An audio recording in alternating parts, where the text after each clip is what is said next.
Hi everyone, I bought this Japanese wind chime last year.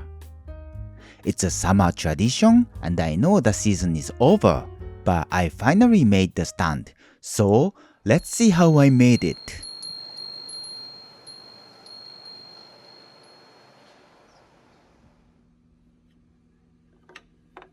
For this project, I'll be using some scrap wood and this Japanese cherry branch a friend in Georgia sent me. As usual, I started by roughly dimensioning the wood. I know the piece I'm making has a very organic shape, so it doesn't need to be perfectly squared. But this process will help me keep the final product well proportioned. And I kind of wanted to keep the bark on the branch, but I wasn't sure how weak it is, so I shaved it off. I used the block plane to start with, but I found using a spoke shave is way easier. After that, I also trimmed the end grain too.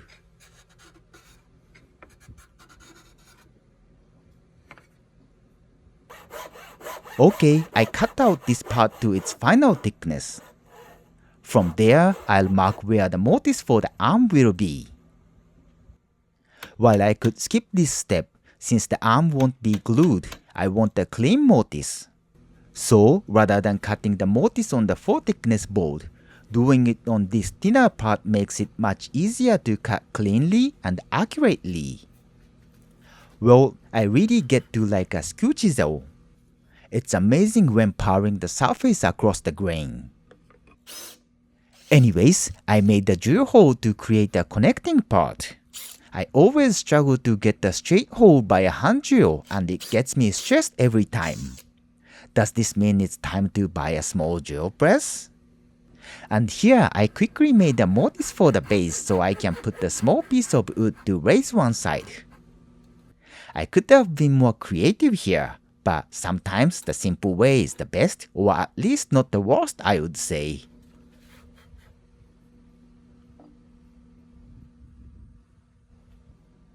Then this is the mortise for the arm. By cutting the mortise before shaping this rod piece, I ensure the arm will be a perfect 90 degrees. During a similar process on my last project, I forgot to mark the tenon shoulder before rounding it over.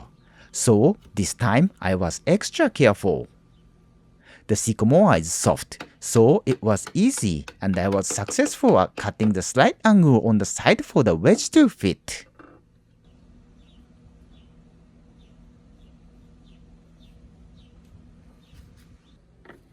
Okay, now I'm shaping this rod piece into an organic shape.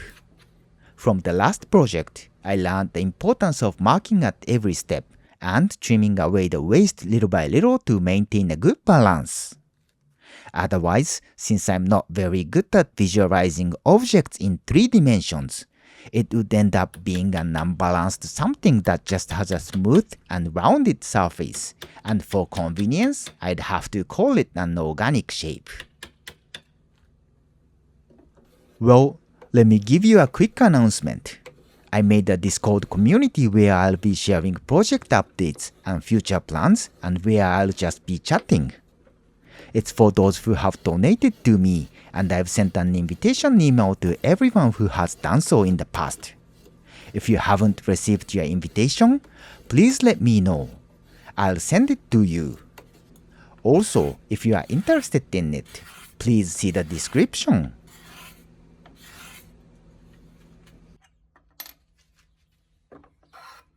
Moving on to the other base part, I just shaved it into a round shape. It's not a difficult process, but it's important to be sure of the shape throughout. I started with a square, then removed the corners to create an octagon, and then continued removing the corners until it had so many sides that it was almost perfectly round.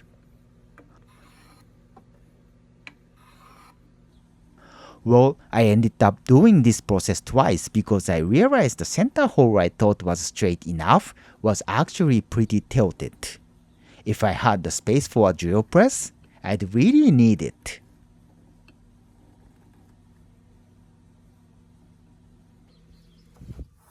And now it's just a quick process to make the almond wedge, but they have to fit tightly as I believe this kind of small detail makes a big difference. With DIY projects, I would be happy if a wedge just functions, but since woodworking is my hobby, I'm happy to spend my time to improve a little bit of the quality. Then I finished the project by applying oil, but I wasn't happy with the shape of the rod. So I ended up refining the shape again with a knife. The next day, I still didn't feel happy about it, so I shaped it one more time. Anyways, that was it, and let's see the final product.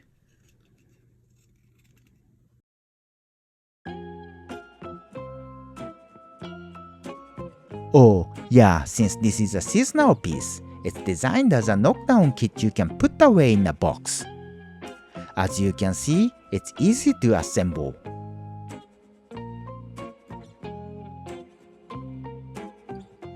Now you can hang the hood and this is it.